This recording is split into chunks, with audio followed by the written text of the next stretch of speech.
Is he the best? Is he the best? True story. We first put together the cabinet.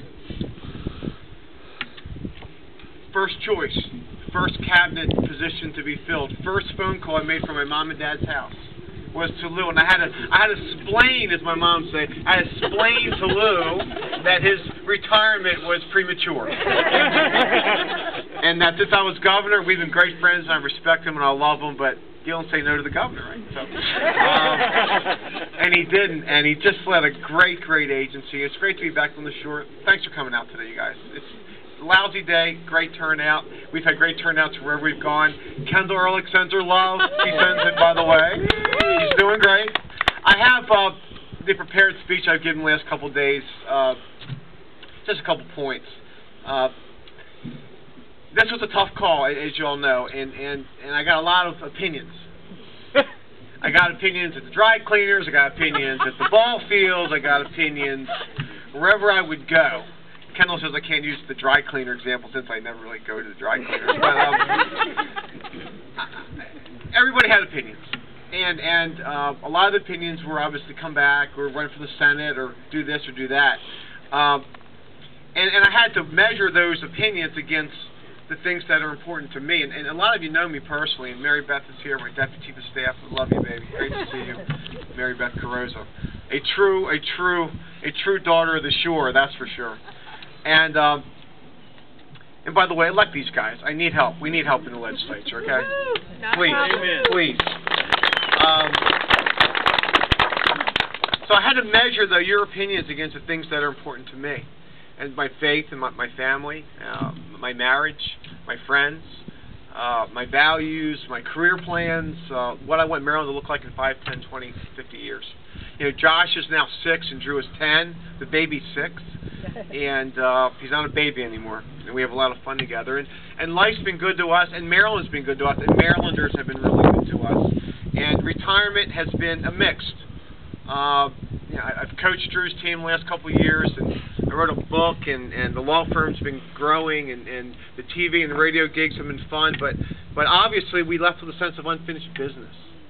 And a lot of people that are here today, and the interests that we represent and got so excited about family farms and the shore and Western Maryland, Southern Maryland, small business people and taxpayers. These groups that have always supported me, really my base, have been underrepresented in Annapolis over the last 4 years.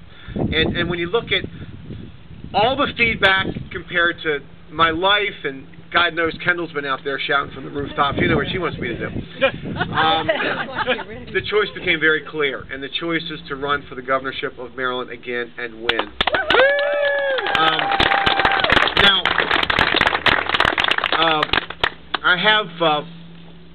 people keep asking me, you know, well, what's the deal, and what are the debates, and who's your lieutenant governor, and all that stuff. And believe me, that stuff's way down the road. There are some very clear differences, as we know, and one is just the tone.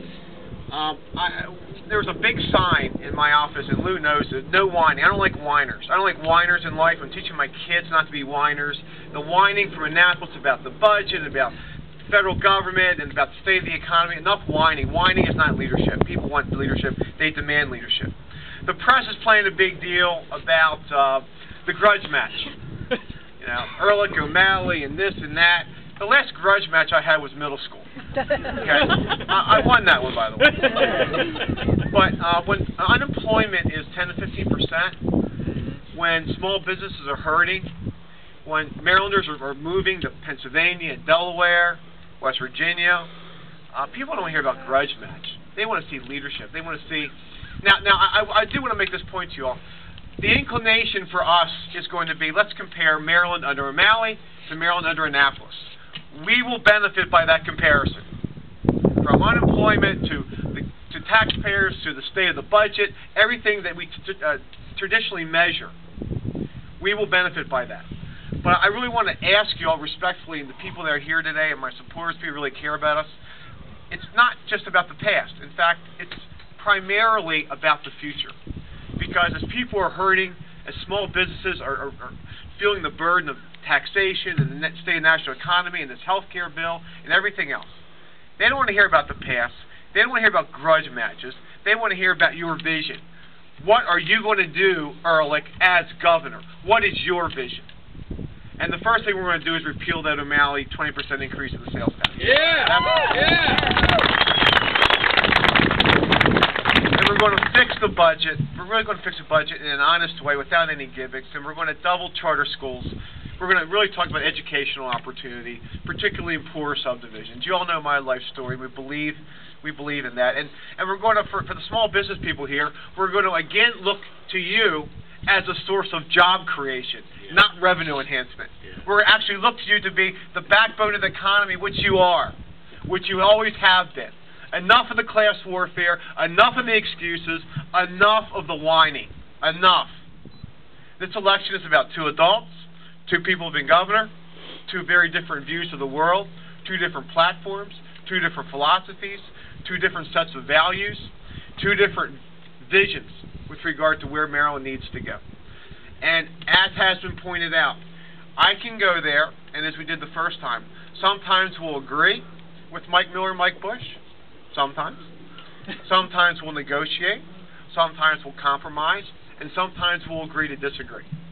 But it will be really helpful to me if I could have a General Assembly that better reflects our values. Okay? And about 10 to 15 seats in the House and 5 senators sounds just about right to me. The House is really important, as we know.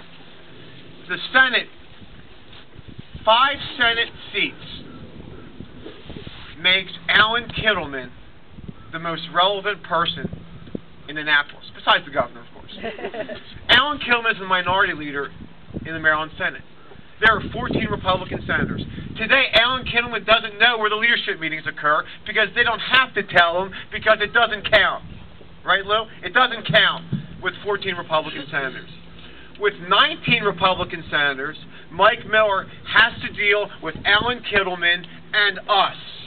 And us. They can run us over right now.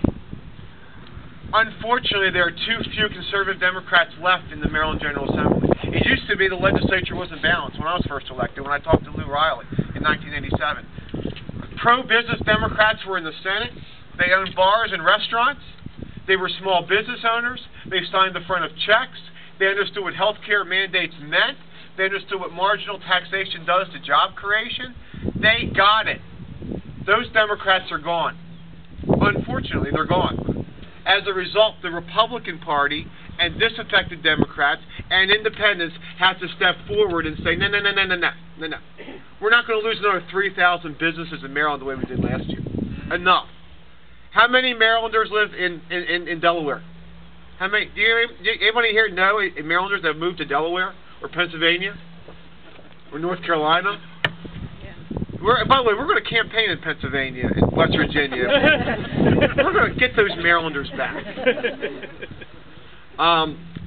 You honor me by your presence here today. This is not an easy race. It's a 2.5 to 1 state. It's a very blue state. And that monopoly in Annapolis is incredibly arrogant. It does what it wants to do because it has the votes to do it.